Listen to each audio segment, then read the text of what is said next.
banquet this morning. Yesterday, I was listening to a couple of messages from Brother Jesse, and one of them was, what's inside you will change the outside. Yeah. And as I was listening, I heard the title of this message, and because he was preaching on Mark chapter 5, but I heard this title. What is faith, or what does faith look like? You know, we talk about faith all the time, and you know, Hebrews 11:1 says, "Now faith is the substance of things hoped for, the evidence of things unseen." You know, the Amplified really spells it out. I can't quote the Amplified. I haven't read it enough on this. Faith is the substance of things hoped for, and I mean, it's a line of it, you know. But as I pondered on that, and I thought, what is faith, you know? And I'm like, how do you know? That's all I heard was, what is faith? And I'm like, well, how do you preach that? And so, Mark chapter 5, where the woman with the issue of blood, Jesus said, "Daughter, your faith has made you whole." And I'm like, you know, well, what was her faith? Because Jesus said, your faith is what made you whole. Your faith is what healed you. It wasn't Jesus' faith. It wasn't something Jesus did. The only thing he did was he told her, your faith has made you whole. So it was something she had, right? What did she have? He said she had faith. She had a belief. She had a belief, but how did Jesus know? What was Jesus talking about when he said, your faith has made you whole? What did he see? Huh? Her actions. Her actions. What she said, what she believed. Yeah. She put action to it. Let's read there. Let's read there and let me pray. Good. Amen. Father, I just thank you for your word, and I believe, Father, that it's going to help everyone today. I believe that, Lord, you want us to hear this. We're going to apply your word, and I'm just going to, because I'm acting in faith right now, Lord. I'm believing you. You've told me one time, and I've always stood on that if I open my mouth, you will fill it. And I trust you now to bring out the word that you want your children to hear this morning.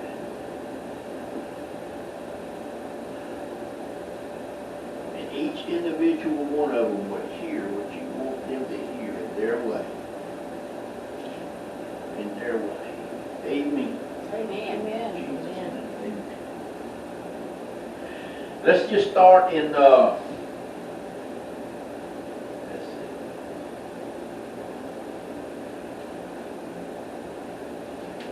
Right there. And Jesus went with him, and much people followed him and owned him. And a certain woman which had an issue of blood 12 years, and had suffered many things of many physicians, and had spent all that she had, and was nothing better, but rather grew worse. When she had heard of Jesus, she came and pressed behind and touched his garment.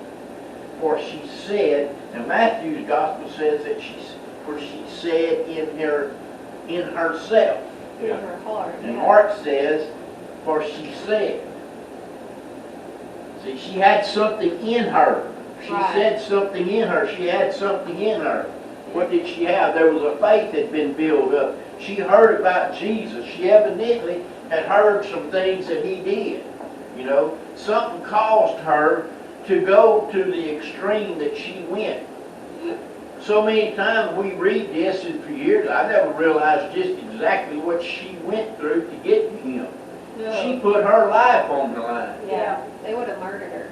Yeah. Exactly. She would've they would stoned- have murdered They would her. have stoned her to death. She was forbidden, not only was she forbidden to be out in public, but she was forbidden, if you go up and touch a rabbi, unclean as she was, that was stoning right there. That's right. You know, people read this and they never realize the weight that she went through. I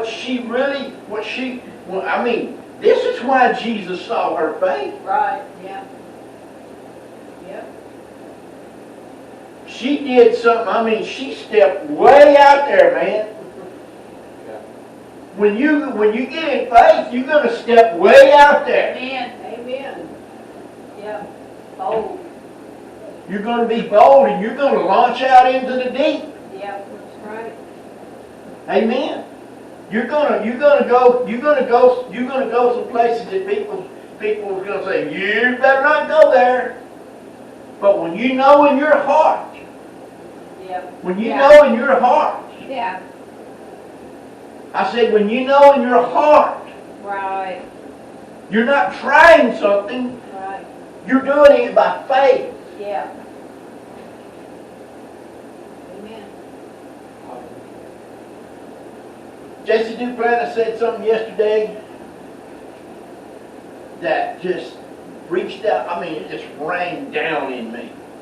He said, Oral Roberts told Kenneth Copeland one time, if you can't lay your hands on somebody and believe that they'll be healed when you take them off, don't lay your hands on them. Come on. Amen. How many times, just be honest now, be honest in your heart, Yeah. because I've done it. Yeah. Yeah. I hope this works. So many of that's what we do. Right. We need to quit doing that. Right. Bless God, if we lay our hands on somebody, we better know Yeah. that when I lay my hands on them, and we don't look to see if it happened. If we believe it happened, bless God, it happened. That's right. Amen. Amen. Amen. If you believe that you laid your hands on her for healing, when you take them off, she's healed. That's it. She's healed. And you believe that. Well, I didn't see that. I don't care, she's healed. Amen. Right. And I guarantee you when Smith Wigglesworth did it and he said she's healed, you couldn't convince him she wasn't. That's right. Or he wasn't. Amen. Amen. Amen. And that's what we gotta get like. Yep. And when we get like that, we'll see results. Amen. We won't be moved. That's right. If you can be moved, you will be moved. But if you can't be moved, you won't be moved. Amen. Amen. That makes sense? Yep. True. We gotta get there. Yeah, gotta get there. This little church has got to get there. This little church has got to get there. You know why this little church has got to get there? Because very few people, very few are out there doing that. That's right. Yeah. God's got things He wants to do. God's got people He wants to touch. That's right. Amen. He wants people that's not going to just play church. Come on. He wants people to be the church and go do something. Amen. He wants people to go out and raise the dead. He wants people to go lay their hands on blind people and open their eyes. Amen. That's what He's called us to. Amen? Amen. That's right. That's what He's called us to.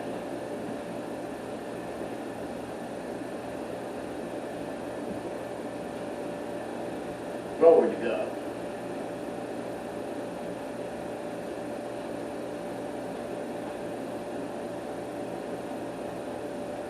Where was I at?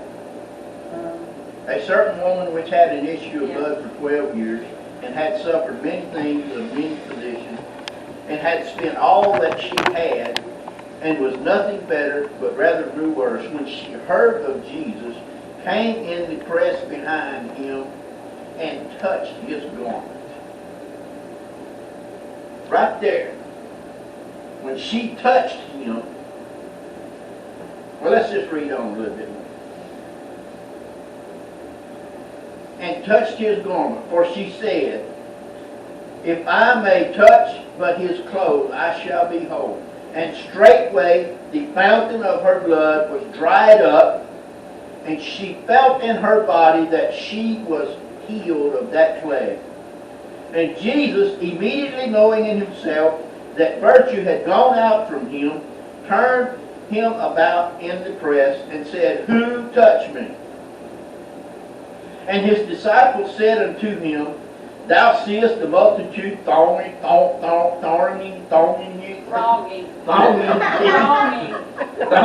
thee, crowding you, pressing against you, and sayest thou, Who touched me? But you see, there was all kind of people touching him, Yeah. bumping up against him. Yes. You know, but they was stoning him. They were all around him. Right. Thronging. Thronging. They were, Don't say thong. Don't say thonging. okay. Throng. Just say crowding. They were all kind of people crowding him. Yeah. Yeah, we can't say the word right, then I better say another word. Y'all edge that out of y'all's thoughts. They were all kind of people crowding around him, Right. bumping up against him. Right. But she came up and touched him. Right. She touched him. Come on. Hey. Hey. Ooh. There's a lot of people crowding the church. There's a lot of people coming into the churches and never touching Jesus. That's right. That's right. Preach it. Hey. They come in the doors and they get their coffee and they got this going on and that going on and they sing a few songs and then they leave and they've never touched Jesus, but they've been there Yeah. and Jesus was there and they were there and we never touched him. Come on. Hey. Because see, when you touch him, You come away you're from going to come away from something with something. You're going to get something. Yeah. Right. You see, when you touch him, you're going to plug in. When you plug that cord into that wall right there with that stinking cord, there's power comes through there. Yeah. Amen. When you touch Jesus, you're going to get power. Yes. Power's going to come. You pull something out of it. Yeah. And you know it. She knew she'd been touched. Right. She knew it. Yeah. Amen. Yes. You know when you're in faith. Yeah. Amen. And you know when you're not. Yeah. That's right. Yeah. You know when you're trying, and you know when you're doing. That's Amen. right. Right. Y'all have heard me preach before, trying faith is no faith at all. That's Right. right. That's right. I'm going to try and believe what he did. I'm going to try and do what Smith Wigglesworth did. There ain't no use, because Smith Wigglesworth never tried. He did. Amen. Right. That's sons of Sceva faith. Huh? That trying faith will get you like the sons of Sceva. Right? That's a good example right there. Yep. Very good example. But we're looking at what faith is. Yes. Are y'all seeing anything? Yeah. Mm-hmm. Are y'all starting to see anything? Are you seeing some kind of substance to what faith is? It's an action. Yeah. It's an action. That's how Jesus saw her faith. Yeah. Exactly. Jesus said, your faith has made thee whole. Well, he had to have seen something. He had to see something that she had.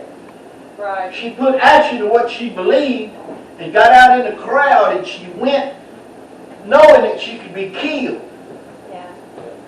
and did something she was forbidden to do Yeah. and laid her hands on a rabbi and she was in an unclean condition. And she tried to slip away. But Jesus wanted it known. Yeah. Amen. Jesus wanted it known. Who touched me? Somebody.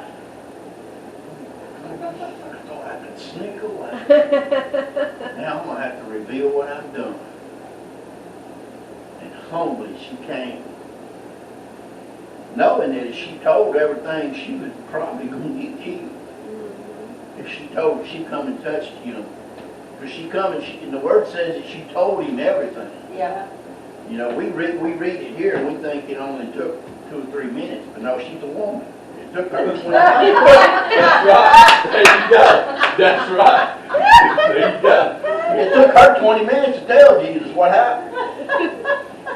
See, back in 96. And all we had 12 years ago. You know? Amen. And Jesus said, "Your faith." Because she told him everything. And he saw it. He saw it. She heard. She heard about Jesus. She said in her heart. She got up and went out the door. Yeah, amen. She crawled through the crowd. People all around her. She got through it. She could see him up there. I'm getting to it. She done placed in her, she done put in her heart. If I can get there and touch the hem of his garment, that's all I need to do. That's what she had in her heart. Yeah. Sometimes though, we just got to place something in our heart and say, "Bless God, that's what I need to do, and I know if I do it, it'll happen." Amen. And get a hold of it like a bulldog on a bone, and don't let go. Amen. Once a bulldog bites down on something, you can't get away from it. He locks his jaws, and you ain't got, you'll pull his teeth out. That's what that means by bulldog faith. Yeah. Get bulldog faith. Just get a hold of it, and there ain't nobody going to yank it away. Come on. I got this. Amen? Amen. But what does faith look like? Are we seeing a picture? Yeah. Are we seeing what faith looks like? Yes.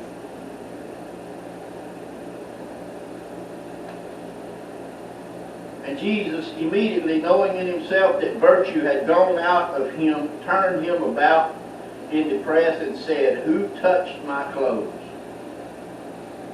And his disciples said unto him, "Thou seest the multitude thronging thee, and sayest thou, Who touched me?"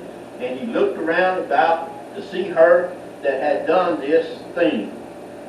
But the woman, fearing and trembling, knowing what was done in her, came and fell down before him and told him all the truth. And he said unto her, "Daughter, thy faith hath made thee whole. Go in peace and be whole of thy plague." Now let's look over at another picture of faith. Look over at Matthew chapter 8. And this episode is also found in Luke chapter 7. Matthew chapter 8, starting in verse 5.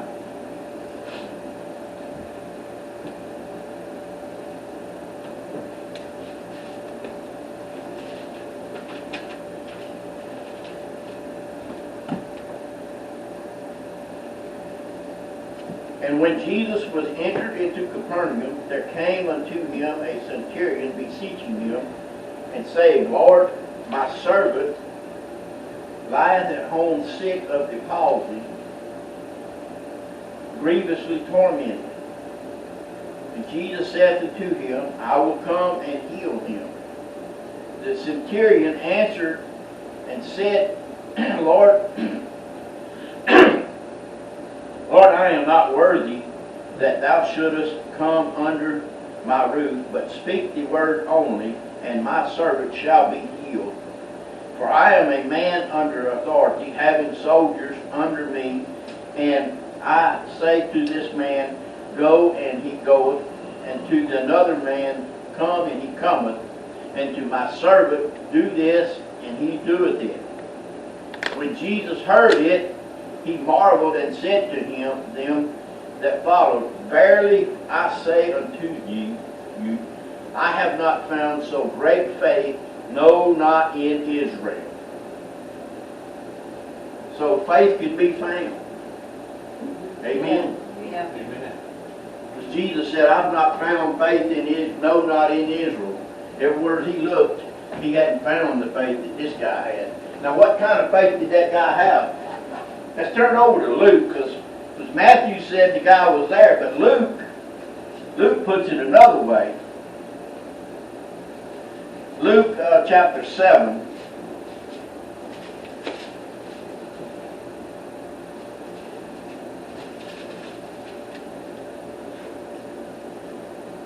And starting in verse 1. Now when he had ended all his saying in the audience of the people, he entered into Capernaum, and a certain centurion's servant, who was dear unto him, was sick and ready to die.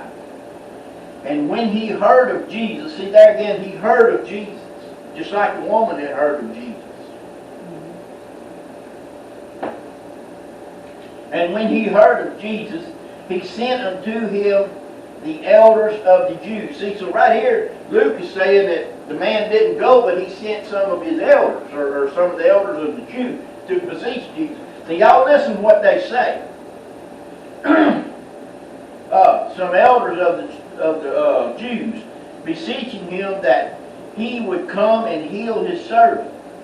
And when they came to Jesus, they besought him instantly, saying, this, that he was worthy for whom he should do this. See, they're puffing him up. They're puffing this man up. They're saying he's worthy for you to go do this for him. You know, I mean, he gives graciously to us. This man's very important. You need to go do this to him. See, they're building him up.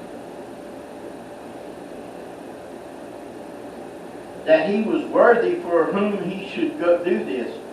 For he loveth our nation, and he hath built us a synagogue. Then Jesus went with them, and when he was now not far from the house, the centurion sent friends to him. Now here's where Jesus sees his faith. Here's where the man's faith is shown through.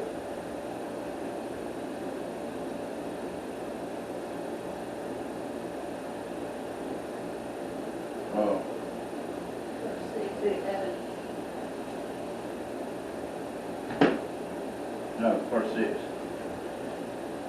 Then Jesus went with them, and when he was now not far off from the house, the centurion sent friends to him, saying unto him, Lord, trouble not thyself, for I am not worthy. See, they said he was worthy. Yeah. He said, for I'm not worthy that thou shouldest enter under my roof. See, Jesus is seeing his faith now. He's humbling himself. Mm-hmm. Wherefore, neither thou I myself worthy to even come unto thee. I'm not even worthy to be in your presence. And this is where his faith really shows. But say in a word, and my servant shall be healed. That's all you got to do, sir. I'm not worthy to... See, he humbled himself. They built him up. They puffed him up. They made him sound like he was really something. You know, they was qualifying why Jesus should go do it. And he blowed that out of the water. See, so many times we'll hear of big-time politicians and whatever that wants us to pray for them and all, you know, and if they got a lot of money, you know, well, we need to go pray for them, you know, that's just, and nothing ever happens anyway, you know. But this man humbled himself. He said, I'm not worthy to be in your presence. Just say the word only. That's where, and then Jesus said, I've not found such great faith, no, not in Israel. Are y'all getting a picture of what faith is? Now faith is a substance faith is the substance of things hoped for, the evidence of things not seen. What about you, Aubrey? You getting a better picture of faith? Yes, I am. It's what we believe. It's what's inside of us that's going to change what's on the outside. When we have it in here, and we act on what we got in here, and we ain't acting on foolishness, but we know we're acting on Him.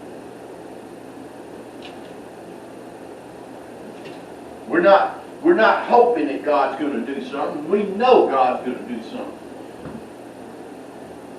Amen? Amen. If you're hoping God's going to do something, you're not going to get it. But when you begin to believe God's going to do something, and you act on what you believe in, amen? Amen. I mean, this morning I prepared this word. See, that didn't take long. You still got something for offering? No.